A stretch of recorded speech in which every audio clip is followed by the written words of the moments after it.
Migani 19 umurongo wa 11 havuga ngo kwitonda k'umuntu kumutera guteba gushavura, kandi icyubahiro ciwe kwihanganira ico yacumuweko. Tuba abakenyezi bitonda.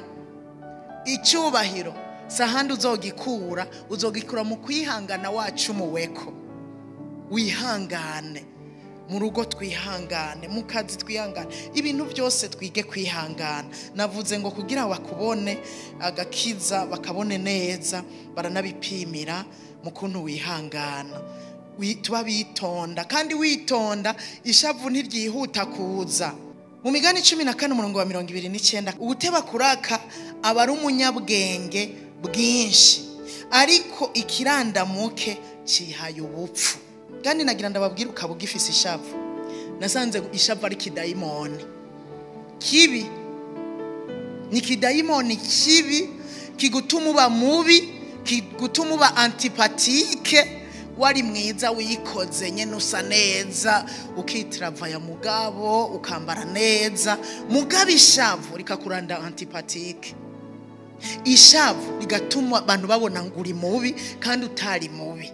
Sinzi ko murabona umugore w'umugwaneza, umugore afise amahoro, akunda gutwenga, yamana akanyamuneza, naho bari mubi atabwiza bwo kurukoba bugaragara, ako gatwengo karamuranda sympathike. Uzutunga umuntu ashavura mu nzu aguma sutuye umunwa umengo wo murya. Rero uzoca ubona ko ari bibi gushavura. Ishavu ni ribi.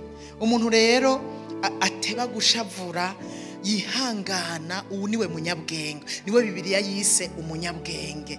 Ateba gushavura, ni wihute gushavura ngo bambwiye nabi ngo wihute gushavura, ngo bagize uko wihute gushavura. Oya, abashaka kukubwira ibikubabaza, ariko reka bice bihera. Je nasanze bishoboka yuko umuntu ashobora kukugirira ikintu ariko bikaba muri ako kanya bigaca bihera. Numugumanire n'ishavu, numugumanire n'inzigo, bigaca bihera. Birashoboka, kandi abakristo niko dukwiye kumera. Umuntu w'umunyabwenge niko akwiye kumera. Erega umunyabwenge kubera iki? Ni kuneza yawe.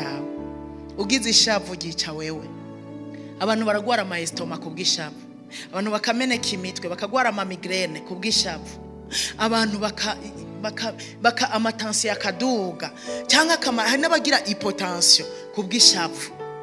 Usanga rero ari we wiyishe. Rero kwirinda gushavura ni kuneza yawe. Ndabigusavye.